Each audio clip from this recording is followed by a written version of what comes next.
Okay. Welcome back to the Candy Colored Studio. Okay, this is a beautiful, beautiful day, and even more special because I've got to spend time with my friend Amanda. And I just want to let you know, for those of you listening in podcast land, that we are actually recording this on YouTube so you can see Amanda and I. And we've been able to spend some time with Amanda and her husband, Scotty. And they are the owners of La Petite Maison Antique in Draper, Utah. And there's so many things that we can say about Amanda and Scotty, and we will get to all of those things. But first of all, I just want to welcome you, Amanda. Thank you so much. It's such a pleasure to be here in your beautiful home and your lovely studio. You've created such a beautiful environment here. Oh, can you see why I like her so much? We're going to keep her. No, it's so fun because Amanda and I connected maybe like early fall, late summer. And she and Carl and Scotty have been doing some work together. And he's like, "You're going to love Amanda." And then when we met, I was like, oh yeah, she's my people.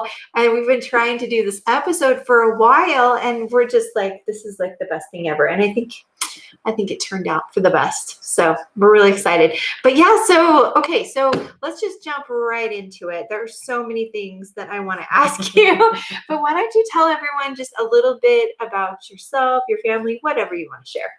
Oh, well, we'll try to keep it to things people actually want to hear. Well, Scott and I, we, like you said, we own a business in Draper. We're antique dealers. We have a home decor boutique, but we specialize in European decorative antiques. A decorative antique is an antique that's maybe not perfect. The finish might be changed, the hardware might be changed, but they're actually the pieces that I prefer because they're much more livable. So we do that. I'm also a graphic artist, and I design rugs, custom hand-tufted rugs, and I've designed fabric for 10 years. I have a background in interior design. I've done all kinds of things. We're all kind of Renaissance women in so many ways, aren't we? We like to have our fingers in lots of different things, and I think that's a really beautiful thing about the time that we live, that we're able to do those things. Yeah. Oh, that's so good. So just so you know, when I first met Amanda, or actually what happened was my cute friend Annie Priest, who's also an artist, and if you haven't heard her episode, you need to go and listen to that episode. But she put some of her artwork in La Petite Maison. And so then, of course, I was like, what? We have a French antique shop in Utah? I'm like, I need to know all the things. And so I started following along. And the beginning of pandemic was kind of when you guys were just getting like really organized. I felt like, when did the crate leave? When did the stuff? Well, we did our first buying trip last November, but things were a little slow getting out of the country because of Christmas. And then it got caught in the pandemic. So it really took like 6 months for our container to get here. So you probably started following it in March. It's probably when it left England to come over here. So long time. Yeah, it's been a crazy year. Oh my gosh. Yeah, so it was fun because Amanda came up with all these really cute ways to keep all of us Instagram followers like abreast, just to know where the ship was, where everything was. And so I would watch on the map exactly where the shipment was at that week. And that was really, really fun. And if you're not following Amanda, you need to follow her on Instagram. And again, it's La Petite Maison Antique. And I can't remember, there's spaces. There's underscores. There's underscores between the words. But go look at it as we're talking, because you will totally fall in love. And you'll know why I fell in love like from the get-go. Because I was like, oh, this is like the real deal. So meanwhile, Amanda and Carl get connected, and they start working on some landscaping things. And then Carl came home and told me, oh my gosh, Amanda does rugs. And I was like, what? So then I just didn't know about all these amazing things. So why don't we talk about that for just a second? Because that was really before. That's been going on for a while. So tell us how you started getting in that whole world. Sure. Well, I started, I guess it would go back to about 2010 when I started designing quilting cottons, designing artwork for fabric production, and really learned how to do that. And then a friend of a friend introduced me to another person who was doing rugs and she needed someone to kind of take over for her. And we thought a lot about it and prayed a lot about it and decided to do it. And so I've been doing that for about 5 years now. And it's just basically surface design, but with the fun final product of a hand tufted rug. So it's very interesting and sometimes stressful. So just like any other job. Oh, okay. So many questions. So first of all, something that we talked about for a minute today is that a lot of rugs these days, they're not hand tufted. They're just like printed on, correct? So maybe you want to talk about how, I mean, I know Amanda makes it sound like it's no big deal, but what she's doing is kind of becoming an antique itself, like the process and I don't know. Yeah. Well, there's lots of different types of rug construction. So Axminster is a kind of rug construction that's been done for a really long time, probably since the mid 1800s. And that's kind of where it's made on a loom. And if you'll see that a lot in like hotels or hospitality, where it looks almost like pixelated. You see like little squares almost, and that's Axminster. So that's been around for a long time. And then you'll get tufted rugs. You see a lot of tufted rugs, but the difference between just a tufted rug and what we do is that it's all done by hand. So it looks like a giant drill, and they take the artwork that we draw and they trace it right onto a scrim. And then from the back side, they use this drill. Well, it's not a drill. They use this tufting gun, and it goes in and out of the fabric and pushes all the fibers through to the other side. And they do it all in stages. So anything that's going to be done and cut is done first, and then they go and cut all the tops off, so you get the nice plush top. And then they go in and tuft in the loop second, so you get the multiple layers of texture and feeling that happen in. And then we have a whole palette of colors that we get to choose from. We call them palms, and they kind of look like little pom-poms, but they're super textural and fun. We get to pick whatever colors we want, and really we do any design we want, any shapes, and it doesn't have to be square or round. It can have a flower falling off the edge with the flower petal shape. We could take a Katrina Berg painting and make it into a rug. It's really, wouldn't it though? That would be so fun, especially if we made it in silk. Can you imagine? Oh my gosh. It'd be so beautiful. But really, we can do that. We can do anything. Like the sky's the limit. It's really extraordinary, the things that can be done. That's amazing. Oh wow. So tell us how you ended up. So you obviously have lots of different customers, but how did you start doing a lot of the rugs for the temples? Actually, that's pretty much all I do. I can do residential, but the person that I took over for, that was what she was doing. She was doing all of rugs. She wanted to serve a mission, and she needed somebody that would step in and fill the gap while she was gone. And so really the business was kind of handed to me in a lot of ways. And we work directly with designers at the church, and also with there's designers called consultants. So the church works with firms to kind of help handle the workload. Yeah. And so we'll work with the consultants at the firms or the designers at the church. And it's usually a very collaborative process where we're, picking colors and they oftentimes will find the local flora and send those over to us, or, these are the designs that we're using in the temple.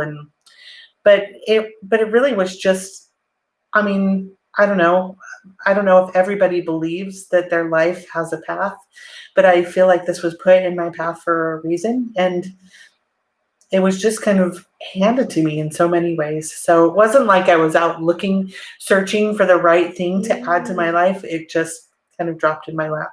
That's amazing. Wow. Thank you for sharing that. Okay. So obviously you talked about path. So let's talk about your learning path, because you didn't necessarily go to rug school. Nope. But tell us what your learning path looked like. Oh, sure. That sounded like I was from like Minnesota. Oh, sure. Yeah. I'm not. I'm from Utah. So I don't know where that came from. We're in frozen land. Yes, it's snowing right yes, now. The there's deer deers hopping. outside. Deers? Did I just say deers? It's all I good. apparently need. We're in Minnesota. I didn't Yeah. go to school, eh? No, I'm just kidding. I would say I'm largely self-taught. So I knew I wanted to design fabric, and that was the question, right? Oh, learning path. Learning yeah. path. Okay. It's very broad. I may just go off and talk about whatever I want. I like it. Yeah, I had the background in interior design. I had a background of fashion design, and I've been an artist. I don't even know if I would qualify as calling myself an artist, but I've been painting and drawing and doing that from a very early age. Wow. I mean, I wouldn't say I was born with a pencil in my hand or anything like that, but taking art classes a lot. So I kind of had all of those kind of things already in place, but I didn't know how to do things on the computer. And in order to design fabric with the company I wanted to design fabric for, they required that you present a completely finished line. And so I figured I better learn Illustrator. So I hired a graphic artist who came to my house and taught me for about a week. And then I kind of just went for it and started figuring it out on my own. And then I was eventually able to come up with a fabric line that they accepted. It took me 8 months and a lot of tears. And then once I had a fabric line, a couple fabric lines under my belt, I decided I wanted to pursue scrapbook paper. And so I went and found a company to work with to do paper.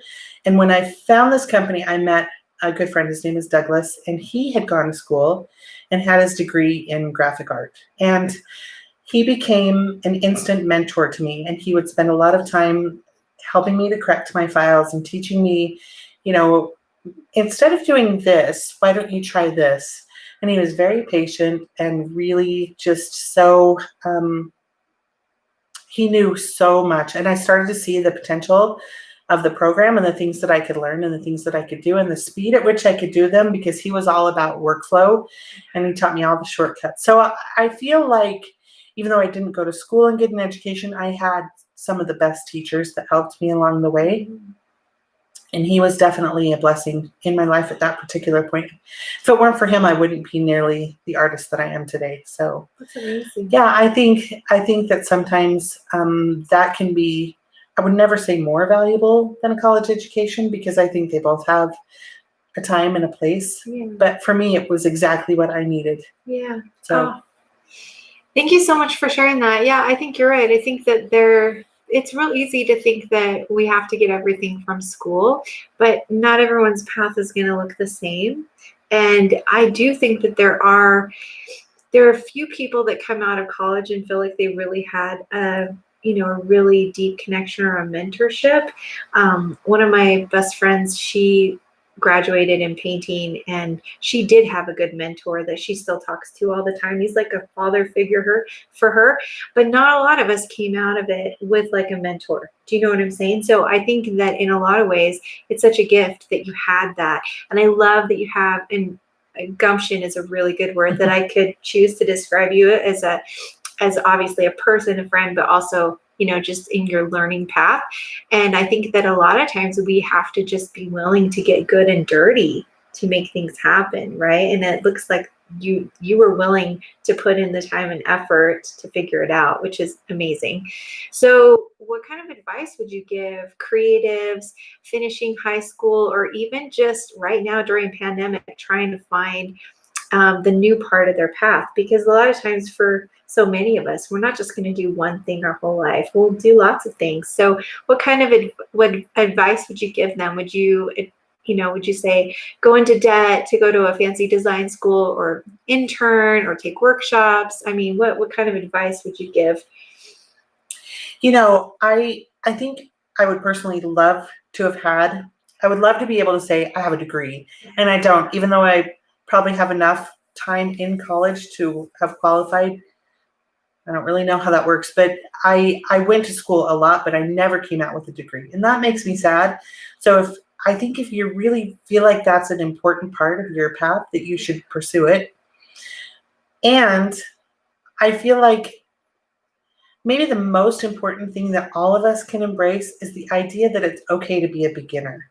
And I think that that's step one. And in fact, I had this conversation with my twin daughters who were 14 last night that, they watch me do what I'm doing. I told you I'm silk painting right now, painting curtains for my house. And they watch and they think, oh, I could never do that. I could never be that good. I could never, whatever. I couldn't, right? Those are the words that come to their mind. And I think that as adults, as whatever age we are, if we're not willing to say, okay, I'm going to suck at this for the next year, but I'm really committed to, I know this is what I want to do. I want to try this. I want to be good at this. I don't know that it matters how you get to the end point.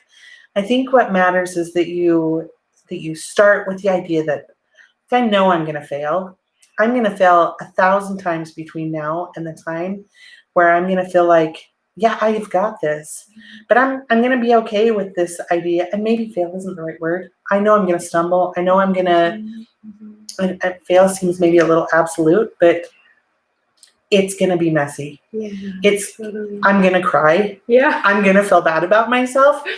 I'm going to get to that point in the creative process where I look at whatever I'm making and think this is absolute rubbish. I should just give up.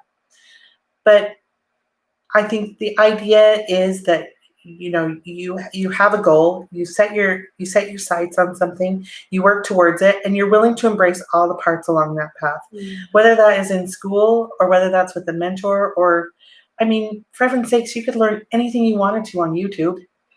I know. I still do. I still YouTube things in Illustrator all the time. Totally. And I've been in the program for 10 years full time. So I think, I don't know that there's a right answer for any. And let's be honest, as creative people, I think sometimes the idea of being in a classroom all the time is, I think I'd pull my hair out. I think I love the idea of going back to school, but I don't know that I'd actually enjoy it if I were back in school. Totally.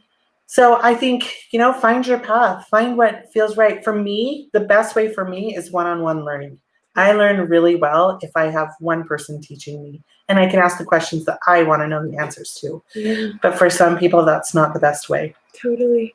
Oh, so many good nuggets in there. I think one of the big things that I learned as you were talking was that it's important to know ourselves. And like you said, you knew that you were a one-on-one learner. And I think that's so invaluable. And for me, I think there gets to a point where I don't want to listen anymore and I just want to do. I'm a doer, right? And like you were saying, maybe I don't fail at everything, but I might stumble a lot. But if I don't do that myself, then I won't understand why I need to do things a certain way. I think I've learned a lot by, just doing.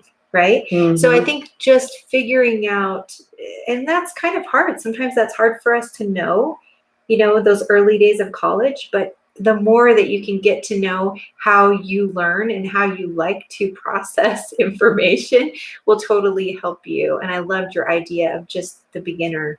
Self-patience. Just you have to be patient with yourself in the process, even though it might be discouraging. Mm-hmm. You just have to try. You have to try. Mm-hmm. And you have to let yourself cry. Yes. And then you got to brush yourself off. And you got to try again. And again. And again. However many times it takes. Yeah. Oh, so valuable. Oh, I love that. Thank you for sharing all those thoughts. Okay, so let's talk about something that we both totally geek out about. And that would just be all things French. Oh, yes. All things French. So tell me, when did you start learning French and about French antiques? Was it like a passion that you started with? And then how did Scotty come into this whole thing? I just love to learn about all those things. Well, first of all, I just disclaimer that my French is not great, even though Scott likes to try to. Really no, it's really not. She texted me something in French and I had to Google it because I couldn't remember, but I try. Oh, you do great. I learned French in middle school and high school. And I've tried really to remember as much as I can. And I try to work on it, try to do, we talked about apps, different apps that we use to work on it, or I try to find French. Finding French TV shows is quite difficult. Have you looked at all? I'm trying to think. The kids, we stumbled across a French TV. What was it? I'll think about it. But the biggest thing for me lately is going into where the subtitles are and choosing a movie that I already know and just choosing to watch it in French. Oh. So we might have to do that together. Yes. That has helped me a ton, because if I already know the storyline, then it helps a little bit with some of the weird words that we didn't learn in high school, you know? So Yeah. In fact, I just learned that it's like the local way to say hello is cuckoo. yeah, Did you know that? cuckoo. Cuckoo? I didn't know that. You know, and I feel like the places that we went to last year, a lot of the places we went were formal. And so they weren't necessarily saying it to us because we were in museums or we were at a, historical site. And even at church, I really only heard the kids say it, but maybe just because people were trying to be really respectful. I don't know. But yes, you're right. It's interesting, all the fun, what do we call those? Like the little slang, cultural, modern isms. Yeah. I also learned, I didn't know this, that bonjour is a surefire way to show that you're a tourist. Did you know that? They say to use salut. Oh, yeah, salut. And I've always used bonjour. So apparently I've been giving myself away.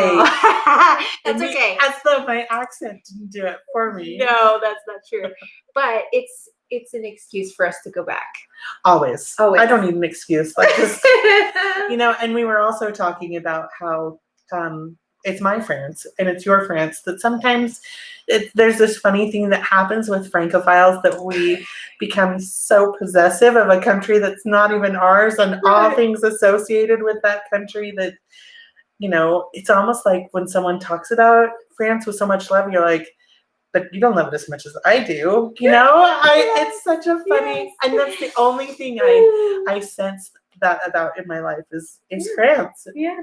It's like a need to prove that you love it most. Do you know what I mean? Yes. Oh, it's so ridiculous. In the meantime, the French people are rolling their eyes at us, and it's all right. It's okay. They know we love them. They do. And I think they secretly love us too. Yes. So. But yes, did I answer the question? Okay, I learned in middle school. Yeah. Learned in high school. My first trip to France was when I was 14 with my French teacher. Wow. We did 7 countries in 14 days. Whoa. And I hated Paris. Oh. Out of all the places we went, it was my least favorite. Okay, so what did you hate? Well, first of all, the men were very aggressive, and I got caught in a situation that was one that I would be horrified that my daughter was in. Yes. So that was a little bit hard, but also it just felt very intimidating to me I was very intimidated to speak French, very nervous and our teacher wasn't necessarily there with us, helping us, encouraging us. So it was intimidating. And then when you don't know what to look for in Paris, it's easy to see the things that you maybe wouldn't want to see. Yeah. So you see that, I love you, Paris, but you see that there's pee on the street, and you see that there's poop on the street, and you see that there's homeless people, a lot of homeless people, which breaks my heart. But you can see all of the things that, maybe obscure your view of the beauty. And that's where I was on that trip. So totally. I didn't love it. But fortunately, I've been back since. Scott took me back. Our first trip back together was for our 15th anniversary. So about 8 years ago. And it was so wonderful. So, we've been back several times since then, and I do love Paris now, and I love other parts of France. In fact, I would say Paris is my favorite city of all the cities we've been to. So that's so cool. Oh, I love that. Well, I love that you and Scott have been able to take this journey together. And there was a point where obviously, Scott had his own job. You were kind of doing your own paths with working. And then it came to a point where you realized that you wanted to kind of connect. So tell us a little bit about that. Like how did that happen? Well, Scott, I was working for myself doing the rugs, almost exclusively doing rugs. And Scott was working in IT, and he was unhappy. And I had grown the rugs to a point where it was we could essentially like swap salaries. He'd been supporting me, and now we were at a point where I could support him. And so he left his job and came to work with me, and he handled a lot of the, numbers and business side that I really hated. And on our first trip to Paris together, the one I was just speaking about, he knew that I had dreamed of going to the Fleas, the Marché aux Puces. And so he arranged for us to have a private guide that took us there, and we went shopping with her, and she handled all the shipping for us and handled all of the negotiations for price and all of that. And we loved it so much. We shipped home these beautiful pieces that are in our home still. And it was so,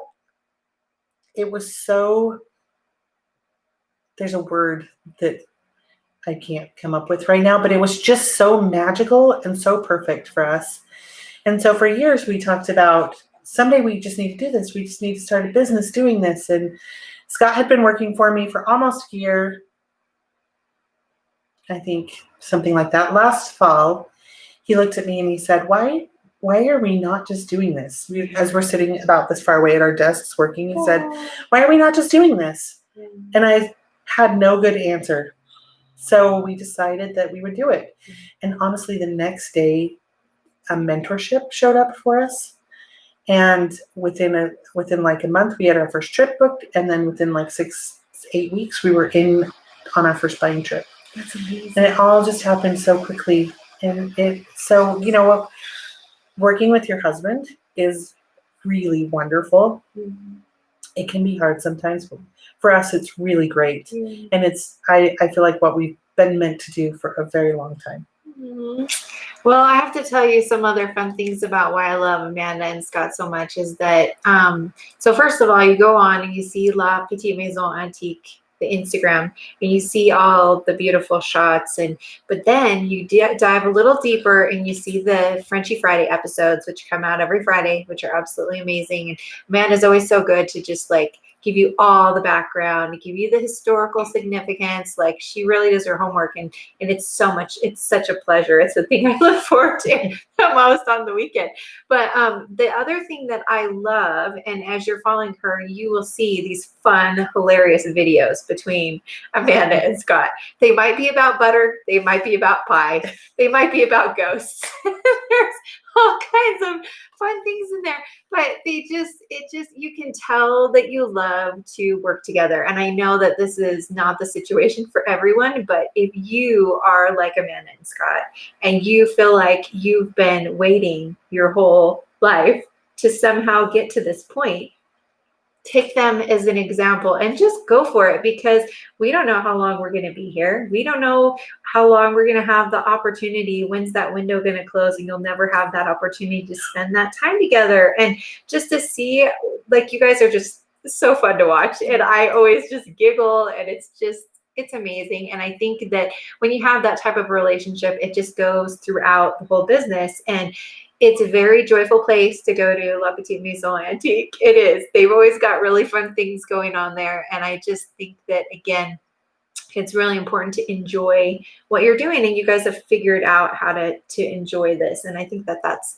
been such a gift to watch. So what do you think is one of your favorite moments so far, within La Petite Maison?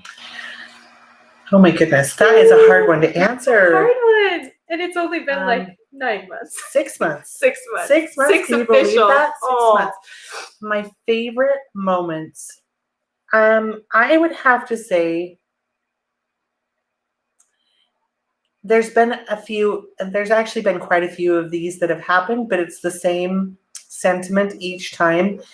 And it's always when a customer says to me in the shop, I feel like I'm back in France. Yes. And those moments to me feel like it's like the biggest paycheck. Mm-hmm. It's a little bit of gold in my pocket. And I mean, I think the whole idea behind what we're doing, it goes beyond selling an antique. It goes beyond selling a home decor item. It goes beyond all of that to this idea that we're somehow sharing an experience and a joy that we share with each other, a love that we share with each other, this idea of travel and exploration. And when someone comes in and they say that to me, it's like a little bit of magic. It really is. It feels like we're in the right place. We're doing the right thing.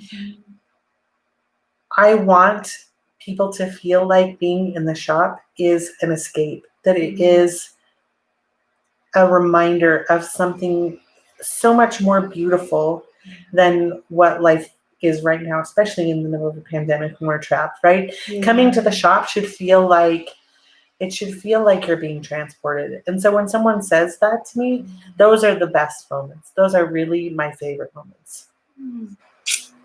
I love that. Thank you for sharing. It's interesting because, that's kind of what drew me to you in the first place, was I could feel a little bit of that on Instagram. And that's why I kept following you. And then when I got to finally go to your shop, I was like, oh my gosh. And then when you invited me to do that little French series for you, I felt some more of that magic. And it was taking those moments, those memories that we all have of these happy times, which truly are what sustain us through the hard times, right? And that's what you have to offer to people. And so again, if you live in Utah, take some time and go check out the shop. But if you don't, go spend some time on the Instagram feed and enjoy it, because I promise it will give you a lift. It will remind you of better days when you're having a hard moment, because that's totally what happens. I love it. Okay, so I love how fearlessly you and Scotty create and share your goodness with the world. And you've done some amazing things. Obviously, you've tried to do all kinds of things.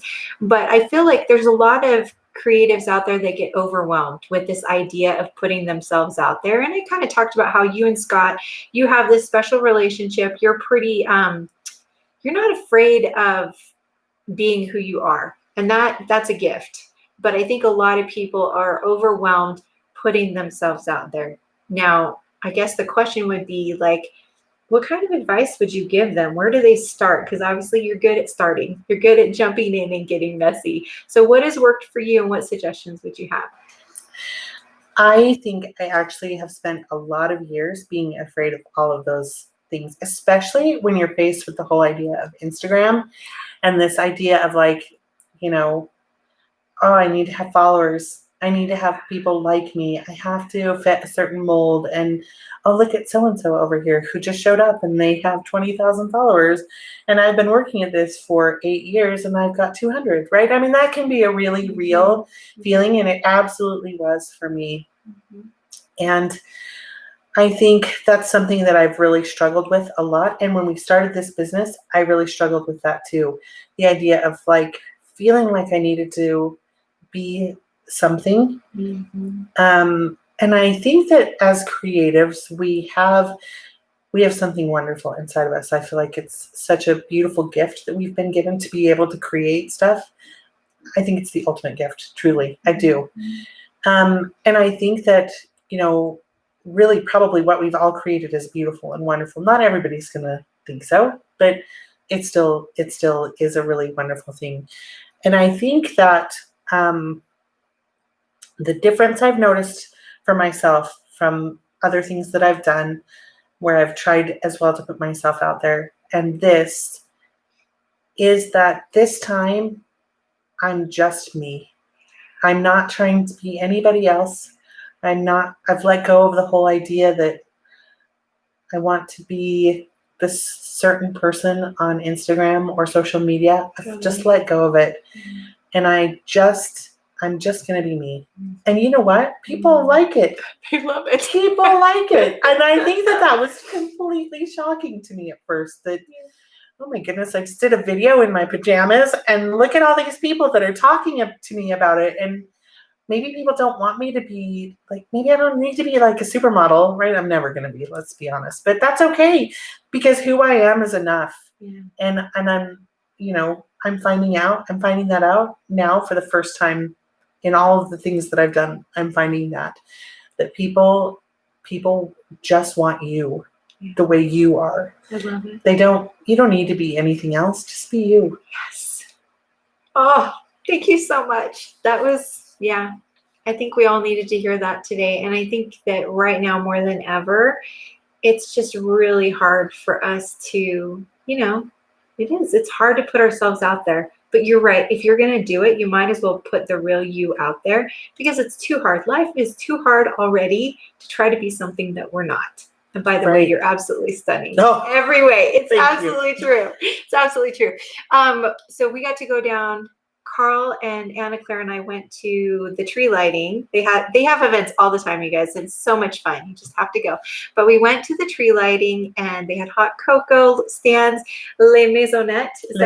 Yeah, Les Maisonnettes. These cute little outdoor chocolate stands, and it was just absolutely magical. And I felt like, yeah, it's just, why be something that you're not when you can just share and bring goodness to everyone? And yeah, you've done a really, really good job on there. So thank you. Good job. Okay. What else? Okay. So we've got some more good questions. Okay, this is one of my favorite questions. So obviously, as creatives, one of the hardest things is trying to decide what to do with our time. There are so many things, like you and I have talked about this, how there's so many things that we would love to be able to do, and there's just not time to do it right now, right? And so, we're all given 24 hours a day. Some of us choose that we have to let go of some of these things to focus on a few. And sometimes it means that we let go of perfection, or maybe we get really good at delegating or sharing responsibility with our family members and employees. And yet others have given up some passions to focus, again, just on a few. So I'm curious, what kind of hard choices have you made? And what are some of the things that you give up to pursue those passions? Well, I don't know that I'm the best example on this, because I see the things that I've given up are maybe things that I shouldn't have given up, like cooking. Like, my family doesn't need to eat, right? I'm serious. It's okay. I know you think I'm joking, but I'm not. No, we do embrace the pizza, order pizza, maybe more than we should. And I think I give up a lot of things, like I don't hang out with my friends.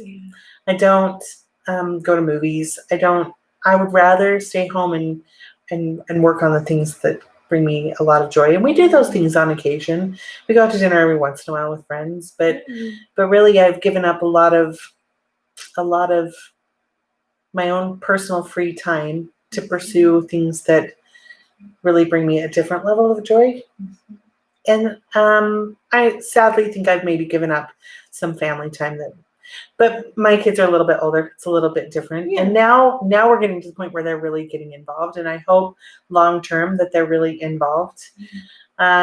Things I should give up are, like social media time. That would be a much, much wiser choice for me to give that up. But I think, as a creative person, there's a smorgasbord of things that we could be doing that we all want to be doing. I mean, you choose to paint. Well, I'd love to paint. And if I choose to paint, I have to know that, this is going to take up some of my time at night to paint too. But we're always making choices about what creative thing we want to pursue at any given moment. And I think it's okay. It's okay to put something on the back burner for a minute. I told you, my silk painting project, it's probably a 6-month project for me to finish that. So I know that I knew going into it, this is going to take up a lot of my time. I'm going to have to sacrifice some of the work that I do at night. I'm going to have to give that to some of my employees or give that off someplace else so that I can make this dream that I want to do happen. So I think rarely do we make choices to let go of the things that would be better to let go of. I don't think that that's human nature. Yeah. I think it's our nature to let go of the things that we just don't want to do anyway, like cooking, right? Yeah. I mean, that's our nature. We're like, we look at this. Do I want to do my dishes? Do I want to cook dinner? Or do I want to paint? Totally. It's an easy choice, right? Yes. Yes. There's, the policy for a long time in our house was, whatever your dish day is, as long as the kitchen is clean at the end of the day, we don't care what it looks like. And that worked to a certain extent. But with pandemic, with everyone being home, it's like sometimes you got to do more dishes than just the one time a man. day, because there's too many dishes, you know. But you're right. I think I love that going into it, though, you knew that the silk project was going to take 6 months. And I think a lot of times that we could just give up and not do things, or we could say, I really want to do this, and I'm just going to have to be patient with myself to make it happen. And I love that. And just think of how rewarding it's going to be when it's done. I cannot wait to see it. Oh my goodness. There's nothing like deciding to start the most expensive art project you've ever done. I'm overwhelmed by it, but it will be really fun. It's going to be stunning. It's going to be stunning. Okay, so tell us a little bit about, okay, so I feel like you've been really good to be really open on social media about what's going on, and you've had such great support for La Petite Maison. So what are some of the things that these patrons have done this year to make it worth it for you? And then also, what are some things we can do to better support our local and small shops during pandemic, during holiday season? Like, what are just some ideas that suggestions that you have for people? Well, I have to say that we have been absolutely shocked, because not only did we open during a pandemic, nobody knew who we were. We're brand new. So for us to see the amount of success that we've seen in 6 months has been astounding. So I'm very grateful to the people who have come to support us. You're right. It's been crazy. And I think we, of course, appreciate it when people come and buy from us. That's wonderful.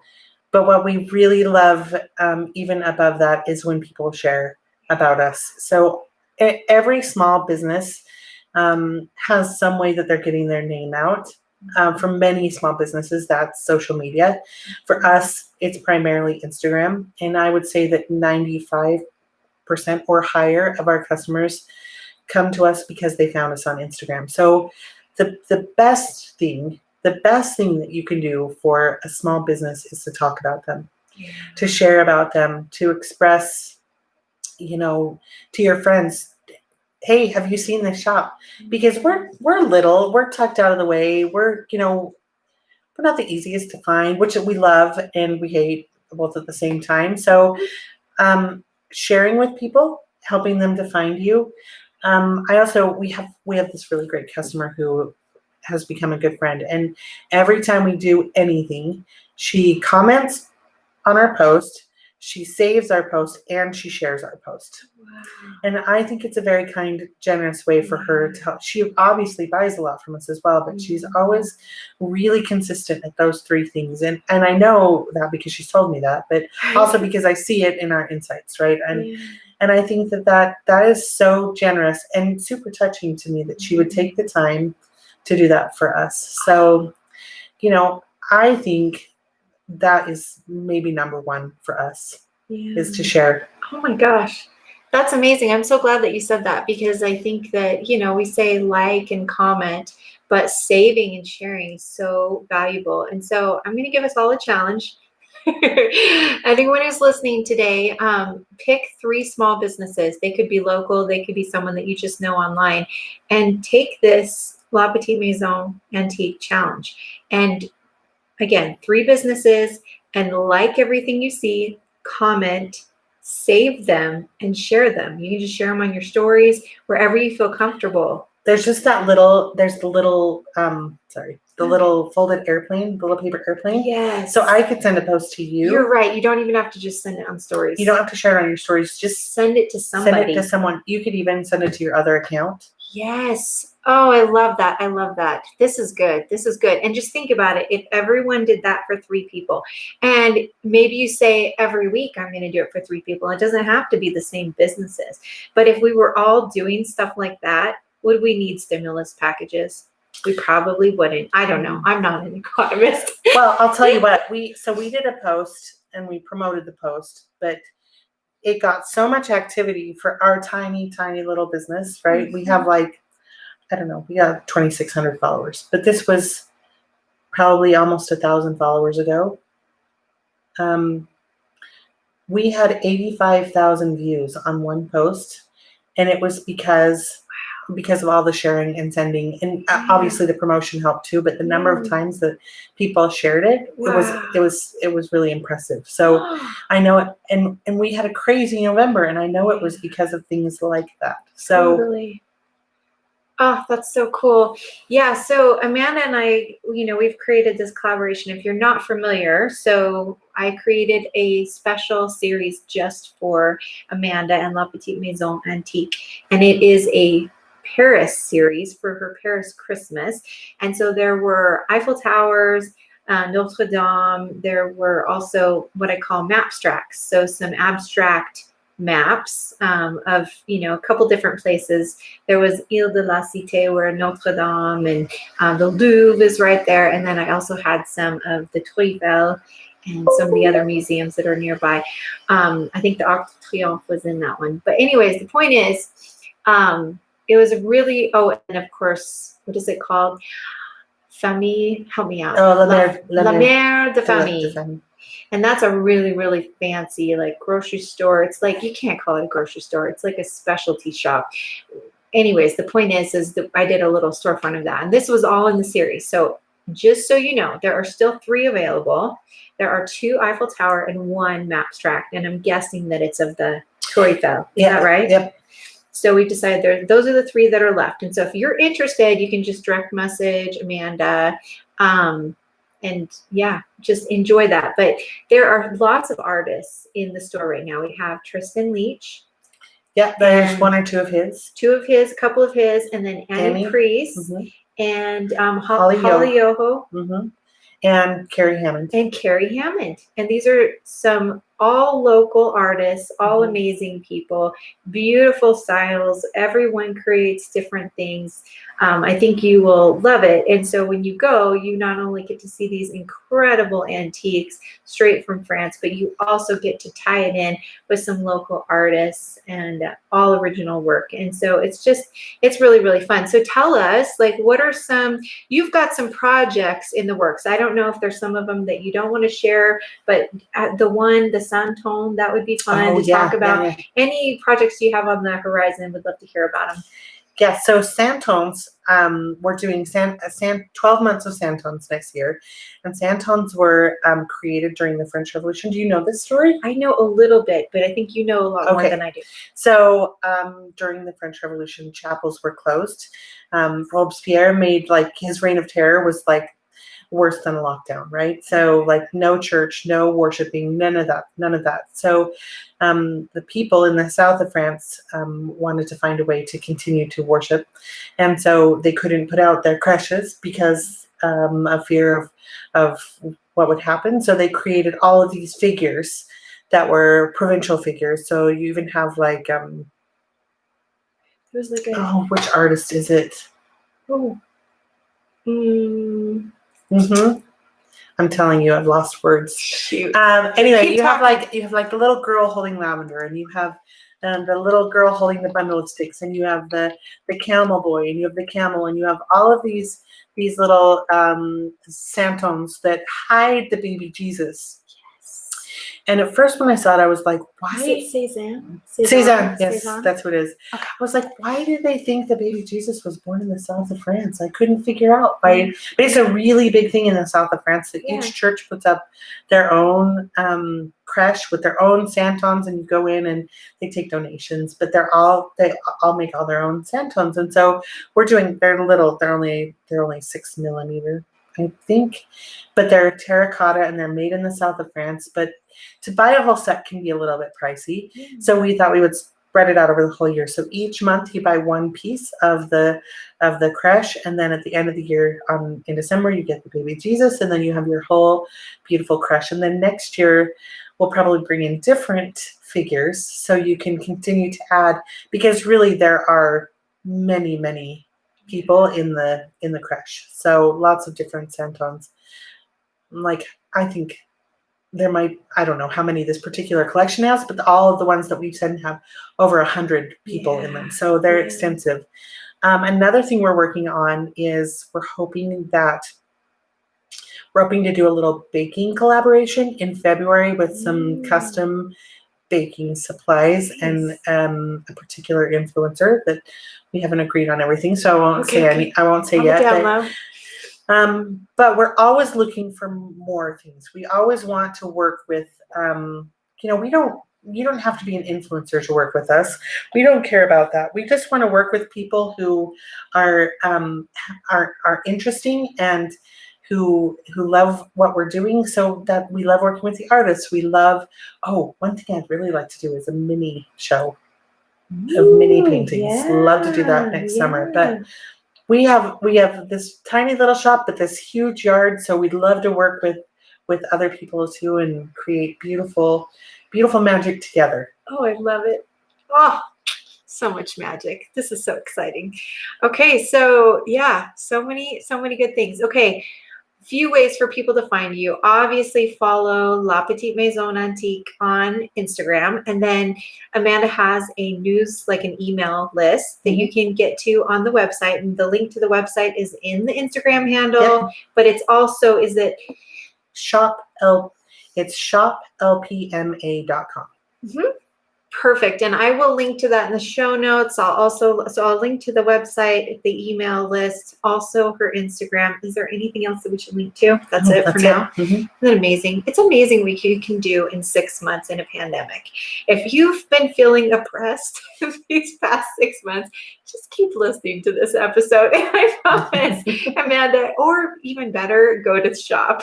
Yes, come to the shop. Come and visit and just enjoy, because there are some amazing things that have happened this year. I am so grateful that we met this year. I'm so grateful that we had the opportunity to just make some magic together, and that I could feel of just the beauty that you guys have been working on. It's been really special. So thank you for being you.